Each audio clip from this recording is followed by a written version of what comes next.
welcome to the Rule Parenting Podcast, where we have conversations about parenting with grace and how to better disciple our own children. I'm Pastor Melissa. I'm the lead pastor at First United Methodist Church of Cleveland, and I have a 22-month-old daughter. I'm Reverend Bill Malden, and I do family ministries here at the church. So I work with children, students, and their parents, and I have 2 kids in high school. And I'm Kevin Anderson. I'm the pastor of Community, and I have 2 children, a son who is in high school and a daughter who is in junior high.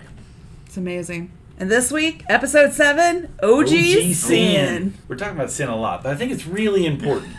So why are we talking about sin so much? Well, because I think we have such a bad understanding of it, and I think it leads to so many problems. And I think when people get exposed to a better and more biblical understanding, they're like, "Oh, I don't have a problem with that. Oh, that's actually helpful." Yeah. It's not that I don't think we should talk about sin. It's like I don't think we should be talking about sin incorrectly. We don't talk about it enough, and I think that is what because it's uncomfortable to talk about. I remember way back when I was in high school, and I know y'all are chuckling. Way back? Yeah, way back when I was in high school. Yeah, I probably remember it. So that would have been a decade more for us. Yeah, when I was 30. Yeah. You were 30. Anyways, when I was in high school, I remember my band director used to he didn't like the term of practice makes perfect. He would tell us perfect practice makes perfect. I said that yesterday. I love it. Never said it in my life. I'm working with my daughter she's starting to drive, and so we were doing something, and I was correcting her. She's like, "You keep correcting me." I was like, "Well, but you keep doing it wrong." And I was like, "So we're practicing your driving, but if you keep making the same mistake over and over, you're not getting better at driving. Yeah. You're just reinforcing the mistake." And so I was like, I want to catch it early. I did that last week with Carson while driving. He couldn't get in a parking spot, and I'm like, "You're not listening. Yeah. You're not getting better." I have not talked to Ellis about driving at all yet. Just saying. She's a toddler. But I think, when talking about sin, it doesn't do us any good to talk about sin in unhelpful terms in ways that are going to bring shame, that are going to bring baggage, that are going to bring about things that might even cause our children to want to create distance between them and the church. But it also doesn't mean that we shouldn't talk about sin whatsoever, because sin is something that causes harm in our lives. And when we talk about this term of original sin, it's a term that Augustine originated for us. And so there's this theologian who wrote about this idea that, when Adam and Eve took that first bite, and he's really going to hammer it in on Eve more than Adam. Both to blame. Sorry. That's just the way it works. Yeah. But for Augustine, it was really Eve taking that first bite that was original sin entering all of humanity. But when we lay over a more helpful, as we've explored these 3 different ideas and ways of how sin is really understood, of biblically, the biblical understanding of breaking relationship, of missing the mark, and of crooked. Of bent or crooked, exactly. It gives so much more nuance, and it gives so much more complexity to the issue versus just this idea of one action.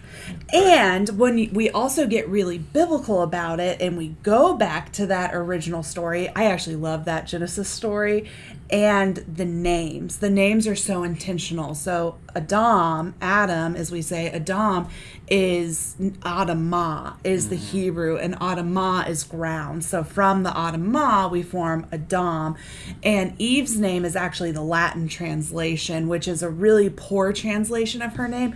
Her Hebrew name is Sheol, which means life. So the perfect partnering or pairing is from the Adamah. Adam is formed, and Adam is the word for humanity. So humanity and life are the perfect pairing.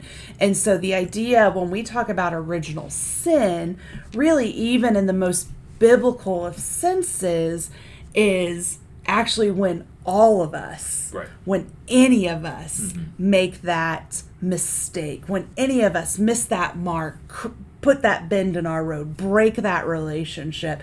And that is when sin comes in. So really the way we should better understand it is through generational cycles. Yeah, so again, part of these problems with original sin that I think they tie to other things too.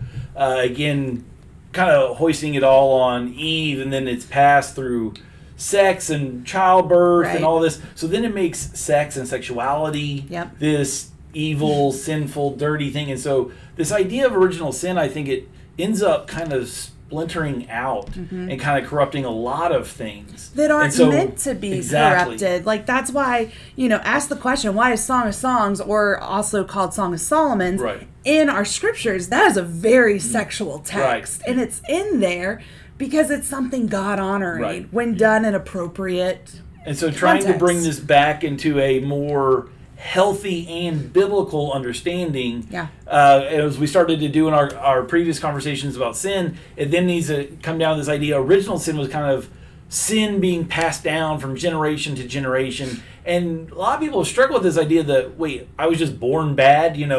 I have this little bitty beautiful baby, and you're telling me that some reason this baby is bad because somebody did something millennia ago. And it's just something that most people really struggle with, and I don't think it's helpful in doing what I think understanding sin is meant to do and coming to a deeper relationship with God.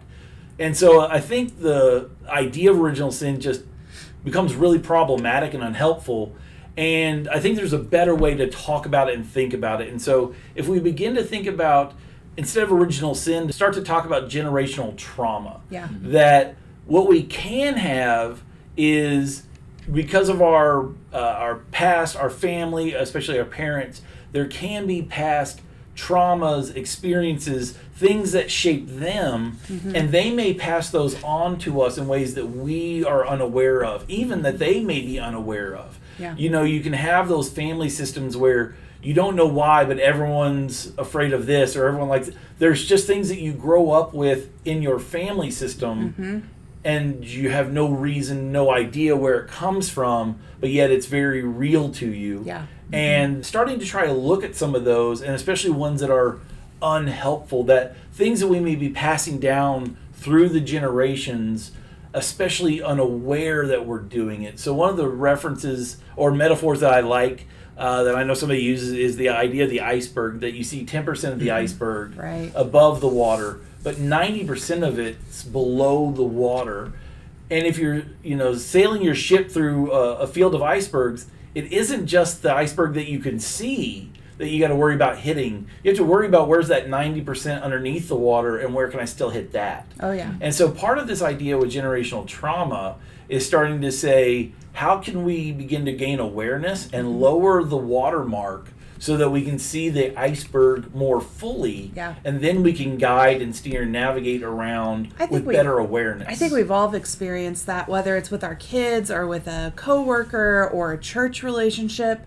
When someone blows up at you, or when you hurt someone's feelings or something of that, so many times it doesn't have to deal with the presenting issue, right? There's that deeper layer and issue that you're poking at, whether you're doing it intentionally or unintentionally. And when that gets uncovered, that's when the deeper work can happen, and when you can let go of if it's really something that's not important, or when you can understand, this is actually something honoring, and you can all come around it either way. You're talking about generational trauma, and I see it and catch myself in my parenting, where there were certain things that I got from when my parents were going through a divorce.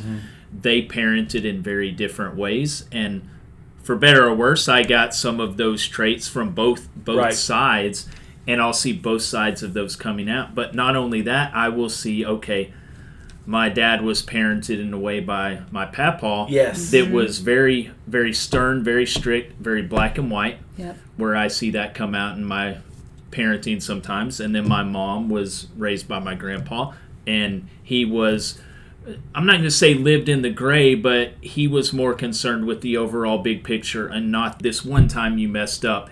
He was nurturing, he was loving, he was caring, and I see that for me both sides time to time, and it's like, what's right, what's wrong, what's good, what's bad. It's like, well, it's kind of gray. It's like you just kind of do it day by day and kind of figure out what works best for each situation. Exactly. But it's passed down, and the fact that somebody made me aware of that. Thank you, Kathy. That it's like, Happy you wife know, plug. it's like, you know, Kevin, your tone of voice. Yes. Your tone of voice is, you know, kind of can be very blunt and sometimes condescending, and it's like, well, it's just that's how our family talked to one another because my parents were going through a divorce. Right. That's just we didn't worry really about people's feelings a lot. We're just like, it is what it is, and I just want it done. Right. Mm-hmm.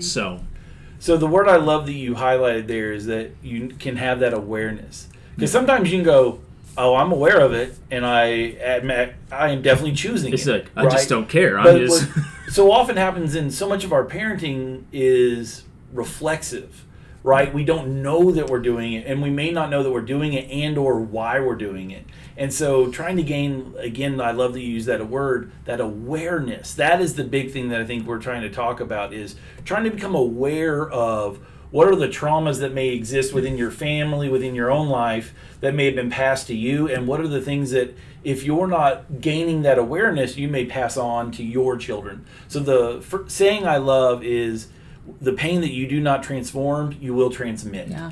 If you don't transform it, you will transmit it. And so when we gain that awareness, we now can have the ability to transform those experiences, even our negative experiences. We can transform those things and then pass it down to our children instead of as a curse or a original sin or whatever. It can now become a source of blessing and learning and growth. But it all starts with, are we willing to become aware? What are the things that may have been passed to us? And so there's the big easy ones you can think of, like racism or misogyny or that sort of things that as a child, and you're just taught, hey, this is how the world is, and you just go, okay. The big people that I trust say this is how things go, and so I will. And then you're like, oh wait, that's a horrible thing to say? I didn't know that. Yeah. With no ill intention, especially as a child, you've just taken on. And so there's some big ones like that show up.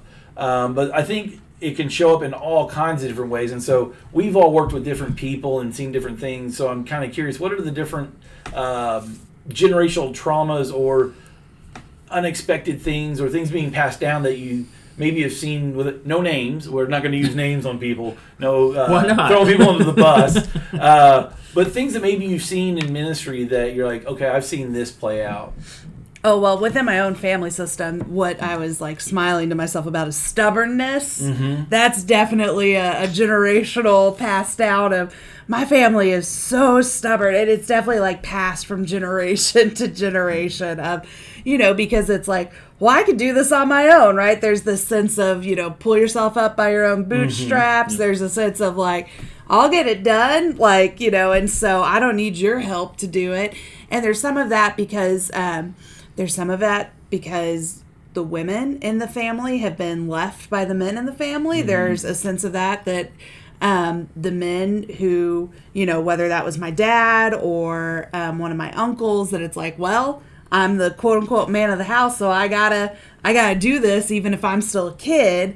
So I'm gonna do this, and so that's how that plays out. But when it gets, transmuted, where it gets really ugly is that a lot of times that shows up in holding on to grudges and an unwillingness to forgive and let go of something, or like, am I really ready to let go of this? And that gets really painful. So something that can be seeming such like a small thing, can grow and fester into something as a child, deeper. Yeah. When it's played out in front of you, hold on to petty little small things and hold on to it and be. You go, well, that's just what you do. Then you do it, and you're like, what do you mean I shouldn't be doing that? That's what I've watched everybody do. Exactly. And so why wouldn't I? And so that's one of those things that if we're not careful as parents, we can pass down, and we didn't ever sit our children down and say, hey, you need to be really petty.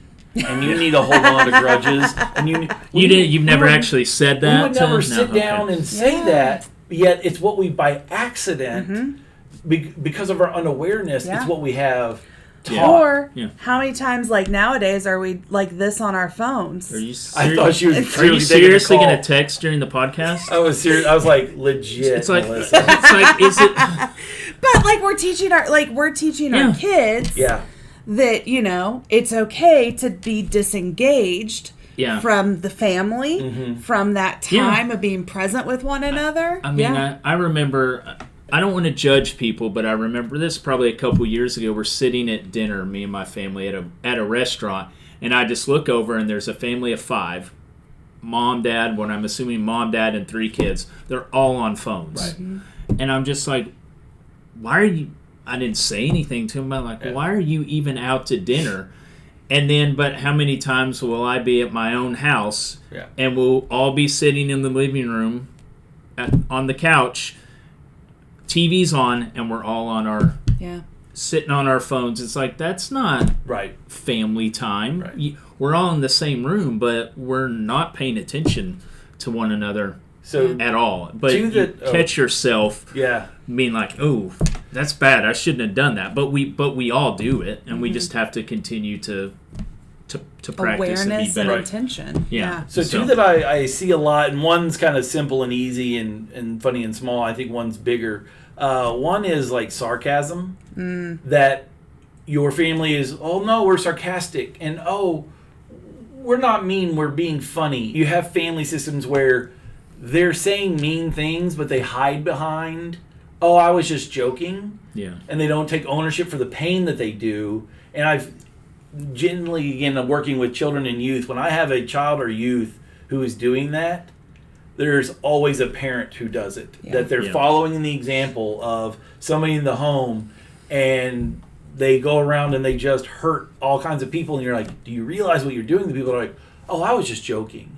They're being too sensitive. It wasn't what I did, it's them. Yeah. And again, it's one of those things that even it's funny to have the parents come to you with like sarcasm and that sort of thing, and they're like, I'm struggling with my child doing it. And I was like, well, then you should really stop doing it. Yeah. If that's a problem for you, it's you've not been aware of how you've talked to your child, and you've used a lot of biting sarcasm, and now this kid's 15, 16, and they're talking to you the same way you've talked to them for 15 to 16 years, and you can't stand it. So what you're saying is that they've transmitted that, not transformed it? Right. Okay, see, I was paying attention. There you go.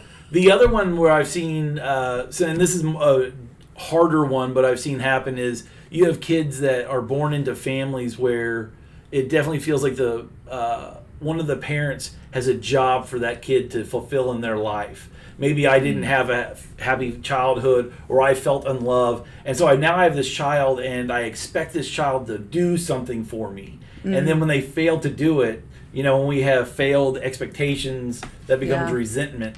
And now you have parents who resent this child for failing to do a job that the child never agreed to do, maybe never even knew was really their assigned job. Right. They're like, wait, that was the whole purpose of my life, was to fill you? I didn't know that. Yeah. And so now if this child doesn't fulfill all the parents' dreams and aspirations and their own personal stuff, there's this anger at the child that how dare they, and you're like, how unfair is that to the child? And so you see these kinds of things where, because we haven't addressed our own pains and our own needs, and again, we let them be below the surface of the iceberg, because we're unaware of that, this kid ends up feeling resented, failure, unloved, all these things that had the parent done a little self-work, lowered the water level of the iceberg, had a little more awareness, it could have been an entirely different situation. Right. Like I said, you see them in big and little ways where these generational traumas, these original sins get passed down. And so that's one of the things where I guess we're talking about is, how can we try to be more aware? And again, how do you become aware of things? I generally find it people just finally have to confront me. Again, like Kathy sits down and goes, I'm not sure if you're aware of this, but... I don't think she sat me down. I think she just told me, she said, your tone of voice needs to change. Right. Yeah. So. And I also think, there's the practice of, having a partner, or if you're a single parent like I am, of like, who are those trusted voices in Yeah. your life. Like, I've got 2 other single moms that walk this life with me, and sometimes we got to call each other out on things of like, hey, when was the last time you took some personal time for you, right? Like, there's times where we have to call each other on things like that because we love each other. So one of the other things that we come from kind of this family systems idea of, the system produces what it's designed to produce. And so if we want to see things change, we have to kind of become aware of that. And there's actually something called family systems theory and kind of counseling and working on things. And so I actually have this from one of their principles of family systems, if it's something you get interested in. But they have something that they call the family projection process. And this is where parents transfer their worries, anxieties, and other emotional problems onto their child. This is often done when there's some trouble, often in the marriage is happening. And this projection process starts when the parent or some other family member is worrying that something might be wrong with the child. And whether this is fear-based or in reality or not, the parent interprets the child's behavior as confirmation of their fear. And they treat the child as if their fear was true, even if the problem is all in the parent's mind. The family projection process can lead to children inheriting their parents' emotional problems. And this is kind of what we're talking about, is this whole idea of what we're talking about, rethinking original sin, and kind of setting a better way to think about this is, how can we avoid generational trauma, and how can we avoid passing our emotional problems down to our children? How can we not make our children responsible for handling our emotional baggage and our stuff? And so as part of this, and again, this word's come up, and I think it's the big word of the day. It's like Sesame Street, word of the day, but it's aware, right? I think the big thing is working, however that is for you, sitting and talking with a spouse or with friends or family members, a counselor, whoever that has to be for you. And sometimes it's just aware. You being aware on your own. Choosing to even pay more attention to yourself and become aware. But the whole idea is to get away from making our children now carry the burden of our emotional baggage. And so, again, if we're willing to do this work and get more aware and do some self-work, you think we talked about the 3 rules: do no harm, do good, and stay in love with God. Well, it helps us do less harm. We've talked about do no harm is a little ambitious. But as we do this work, we can do less harm, and especially less unintentional harm that we're like unaware of. But it's also doing good. It's doing good even just for ourselves. To do that self-work and to have greater awareness of what's going on in your head, your heart, your spirit, just that's good for you, and then that's good for your family, and it kind of spirals out from there.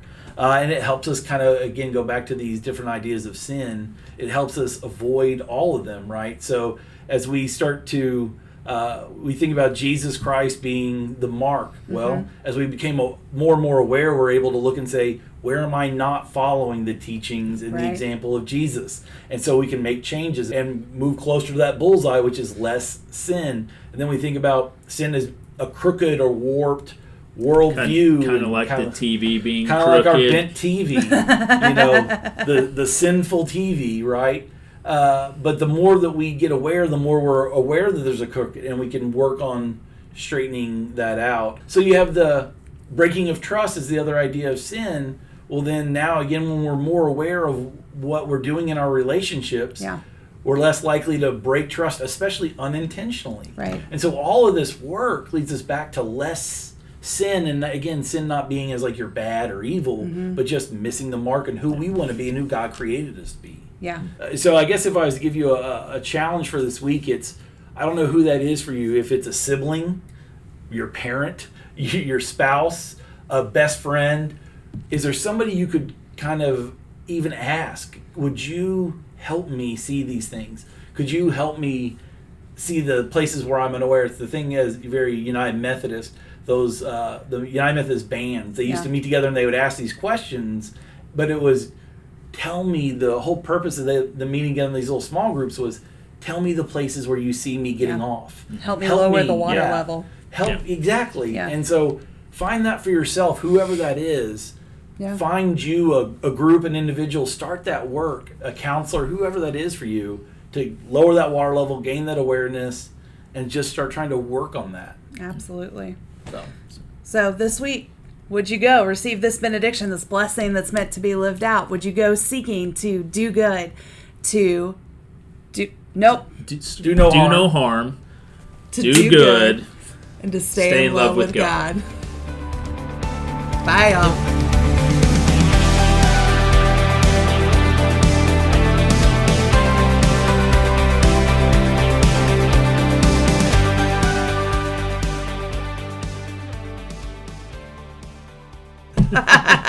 It works. I just hit my head on that. That's on camera too.